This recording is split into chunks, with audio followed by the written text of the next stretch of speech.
Welcome back to C1 Novel and Vocab Week 9 for the novel.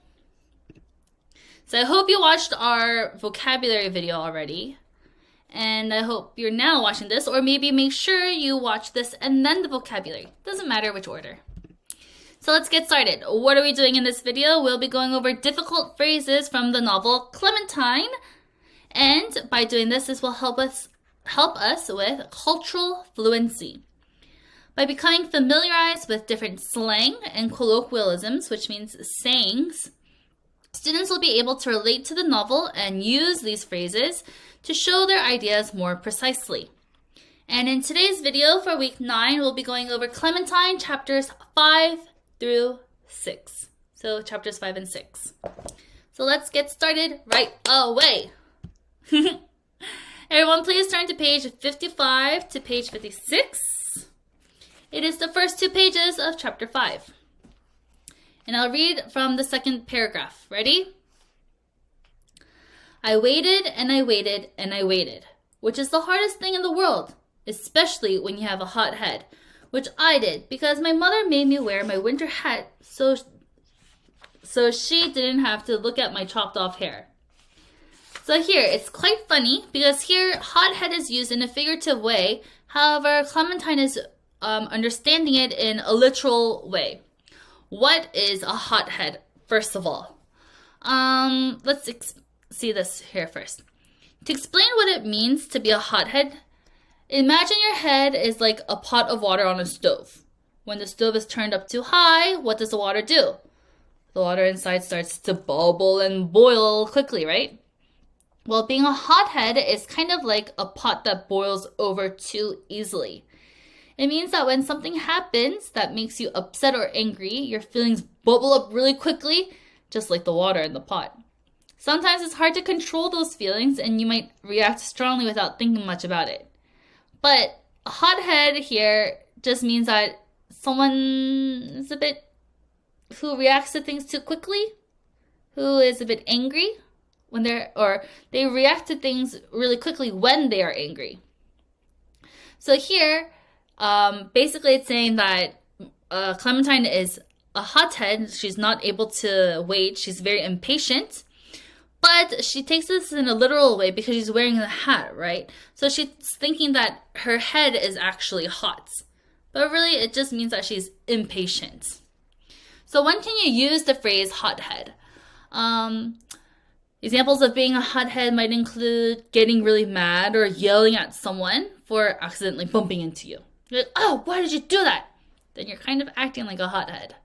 Or reacting angrily when you don't get your way, or like throwing a tantrum. I don't want to do my homework. That's being a hothead. Or feeling frustrated and saying mean things. That's also reacting very quickly when you're angry. So, again, overall, a hothead means having strong emotions that can sometimes get out of control quickly. It's important to learn how to manage those feelings and react calmly, just like learning to turn down the heat. Okay? So, hothead, meaning you react very quickly when you're mad or being impatient. But here, Clementine thinks that she is being a hothead with an actual hot head because of wearing her hat, which is different. Oh, here are my pictures. Hothead, the steam, the fire is coming out of their heads. Page 56. This is not really a colloquialism, but I just wanted to explain what she was saying. Let's go to the third paragraph where it says Margaret's mouth. Right here. If you don't have your book, please make sure you pause this video and get your book because I want you to read with me, okay? Don't just listen to the video. Everybody ready? It says, Margaret's mouth was the most beautiful place I have ever seen. It was even more beautiful than Disneyland's Sleeping Beauty's castle, which I'm going to visit when I'm 10. Every tooth had its own sparkly silver bracelet, and there were little blue bits sprinkled around like tiny presents. They're rubber bands, Margaret said. Every month I'll go in and get them changed, and they'll give me different colors, whatever I want. So here, the silver bracelet means this line here, the line that's going all throughout her teeth. And then each of these are gray. If you look very closely, each tooth has a little gray little square. Those are rubber bands. And you can actually change the color. When I had braces, I would change them to like the holiday colors. For example, when it was Valentine's Day in the month of February, I asked my orthodontist to change my rubber bands to be pink because it was Valentine's Day. Oh my gosh, I regret it, but for Christmas, I asked for red and green. So I had red, green, red, green, red, green. It looked good for maybe one day, but for the whole month of December, it wasn't a very good idea. So here, she's talking about the blue bits sprinkled around. These are the little squares around each tooth, which are the rubber bands. And the bracelet is this whole big silver thing. She thinks it's some like beautiful thing. Are any of you going to get braces later? Be careful, they hurt later. But not all the time, only when you first go. I just wanted to explain that a little bit there. And let's go to page 60. Why is this one so short, you may ask? Let's go to page 60. Let's start in the middle. It says, first of all. Everybody there? First of all, on page 60. First of all, my mother said, they don't feel wonderful. Not in the beginning, anyway. Margaret's mother stopped in earlier, asking if we had any medicine left over from when your brother was teething. She told me Margaret cried all the way home. That Margaret.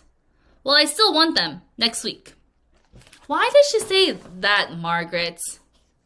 But maybe with the tone that I just read it in, you can actually make the connection now. That Margaret. It's not that Margaret, it's that Margaret. Here, the author is using the word that, or Clementine, is using the word that in front of the name for emphasis, or to express a particular attitude toward Margaret. So imagine you're talking about your friend Margaret. Usually you might say Margaret to refer to her, but when you say that Margaret, it's like adding a special feeling or tone to your words. It's always showing that Margaret did something that you find surprising, funny, or maybe even a bit annoying. You can say, oh, that Kimberly, she never forgets her homework. So it's saying, oh, that Kimberly, she never forgets her homework. But maybe this time I did. So we're like, oh, why was that? So that is used for in front of a person's name to add emphasis or to show emotion. Okay? You can be like, oh, that Miss Kimberly, she's so funny. Or you can replace that with oh. Oh, Miss Kimberly, she's so funny. Okay, to add some emphasis and a tone to express some side of surprise or maybe annoyance also. Okay, I don't have a picture for this one. I'm so sorry. Page 65, let's go to the next one. You may have been reading and you were like maybe, oh, why is there a spelling mistake here? But it's not a spelling mistake. Let's go to page 65. At the very beginning of page 65, in the beginning of chapter 6, let's start there. Ready? Thursday morning, I woke up with a spectacular full idea. I am lucky that way. Spectacular full ideas are always springing up in my brain. The secret thing I know about ideas is that once they spring into your head, you have to grab them fast or else they get bored and bounce away.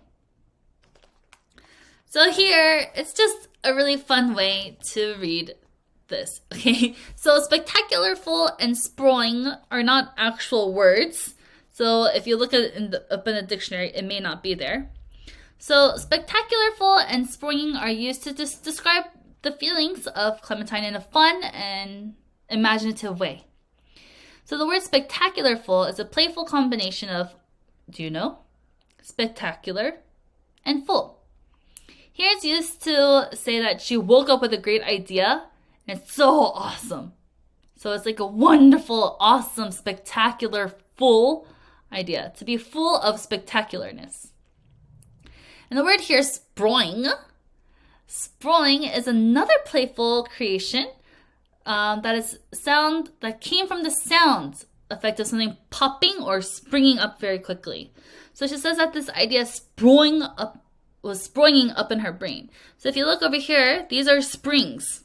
Okay, so spring means to go up and down. Imagine your bed. Your bed is comfortable because it has springs. Oh, maybe your bed doesn't have springs. But usually a mattress has springs. So you're able to jump up and down on it. And so this idea is springing up in her brain. It's another like onomatopoeia, which is a word that describes a sound. So spring. So basically, they're not real words, but it's just used to have a little bit of fun. All right. Page 74. I am explaining this to you. You may already know what it is, but I just wanted to bring it up because I know that you're not going to look it up by yourself. At the very top, it says, so Rutabaga gets to have one like yours someday, down to his knees if he wants, and I don't? That's not fair. Which I have told him 100 times. This is when she's saying that her dad says that she can't grow a beard. Rutabaga, meaning she's just calling her brother a Rutabaga. Remember, because her name is Clementine, so she keeps calling him different vegetable names. So Rutabaga here is, as you can see in this picture here, it's a big round vegetable that grows underground like a potato. It has a rough outer skin that's kind of purplish brown, and inside it's yellowish. Now, she just calls him Rutabaga because in the chapters before, I also believe she called him a different name. But remember, she just says that she likes to call him different vegetable names because she's also named after a fruit, which is a clementine.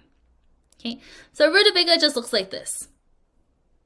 It's just a vegetable. I don't think I've ever had one. Maybe you have. And I don't know what the Korean word for it is. So maybe you have, maybe you can look up what a Rutabaga is in Korean and let me know at MI when you see me if you tried it or not. Let me know. I'll be excited to hear your answers. Page 75, on the right, following page 75, on the very top. It says, I squint-eyed him. It depended. The Great Pigeon War, he said. It's time for evening maneuvers. I could use someone like you on the front lines tonight. Someone with fresh ideas. I'm running a little low on them myself. So, front lines. This is a medical or military term. Not medical, military term. It refers to the position closest to the enemy during a battle or conflict. So soldiers stationed at the front lines are directly engaged in the fighting and face the greatest risk. It's like the most dangerous place during a war. Over time, this term has been adopted into everyday language to describe individuals or groups involved in challenging or demanding situations when they face risk and responsibilities. So here, the dad is using this phrase metaphorically, the front lines, to describe that he needs Clementine to help him fight the pigeons, up close and very personal. Okay, so we can say an example, what else can we use this? Firefighters battling a wildfire where they're working to contain the flames and protect homes and communities. Those people are working on the front lines. They're trying to, fight the fire and stop it. Or maybe teachers. Teachers in a classroom, especially during a challenging time when they're helping students to learn and grow. We're also on the front lines. I'm just kidding. I don't think students are dangerous. But basically, it's just to describe metaphorically that being on the front lines is that you're directly engaged in something that's challenging or making a significant impact. Front lines. So, yeah, try to use this in your everyday speaking as well. So again, here, Clementine is trying to be on the front lines to help her dad fight the pigeons. And here is a picture at the bottom of soldiers on the front lines. They're near the war, or they're near the fighting during the war. Page 78. At the bottom, but let's start in the middle. It says, how about diapers? This is when Clementine was suggesting that they should put diapers on the pigeons to help them not poop everywhere. It says, how about diapers? On page 78, I suggested, we could wait until all the pigeons are asleep, then sneak up and put little diapers on them. Brilliant, my dad cried. See, that's what I'm talking about. I can always count on you to see things from a new angle. I'm going to make you a captain. A new angle. To see things from a new angle. What does that mean? When we think about angles, we think about maybe a triangle, right? It basically means to approach a situation or problem in a different way. Or, which if you think about it in a different way, then you can get newer and better ideas from that perspective. So imagine you're looking at a big puzzle, right?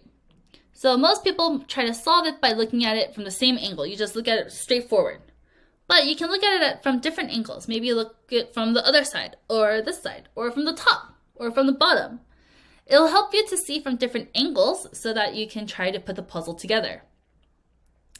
In this quote, Dad is just saying, oh, good, I'm able to, from your angle, you said that you wanted to put diapers on them. I am able to see that your ideas come from a different way. When you may use this is maybe you're brainstorming ideas for a school project and a student might suggest a unique approach that hasn't been considered yet. That person has their own angle to think about. I wonder if you can... Okay? And yes, so basically, to think from a different angle means to look from a different perspective. Try to think about it another way. Very good. Page 79. This is our last one. I'll start from the very top, okay? It says, never mind, I said. Who would change all those diapers every day? Not me. Dad said, excellent point. Back to the drawing board, sports. So back to the drawing board, what does that mean? So back to the drawing board is an idiom that means to start over again or to go back to the beginning to come up with a new plan or solution. Maybe to think about another alternative, that's our vocabulary word, to think of a different plan. It originated from the practice of architects or engineers using actual drawing boards, like a board for drawing, to sketch out designs and plans. So let's think about this. Imagine you're working on a big project, right? Like building a treehouse. You make a plan on a special board where you draw out how it will look. You'll just draw what you want it to look like. But sometimes things don't go as planned and you need to start over again. So you go back to the drawing board, meaning going back to that special board and starting it all over. So in this quote here, Dad is saying, our plan with the diapers is not going to go so well. Let's think of an alternative, a different idea. So we need to go back to the drawing board to try again. Okay. Basically, it just means to start over and to revise and to find a different solution. Go back to the drawing board. So here in this picture, we see people drawing on the board. And here also the drawing board can also be used for sports when you're thinking of different plays to do in basketball or soccer or any other type of sport. Okay? Wow, this video was a lot longer than our past ones. I'm so glad I was able to find a lot more in these two chapters. And I'm excited for you to come next week. For now, I would like you to review and self-study. And this is for contextual mastery, because we all want to be masters. So review all the phrases again, maybe rewatch the video. Read out loud these phrases, or reread back where I got these phrases from to fully understand again, just to refresh your memory. And then after that, complete your novel homework. Okay? Thank you for joining me once again. I'm so happy, everyone. We have a few more chapters to read for Clementine. And I'll see you guys next week for week 10.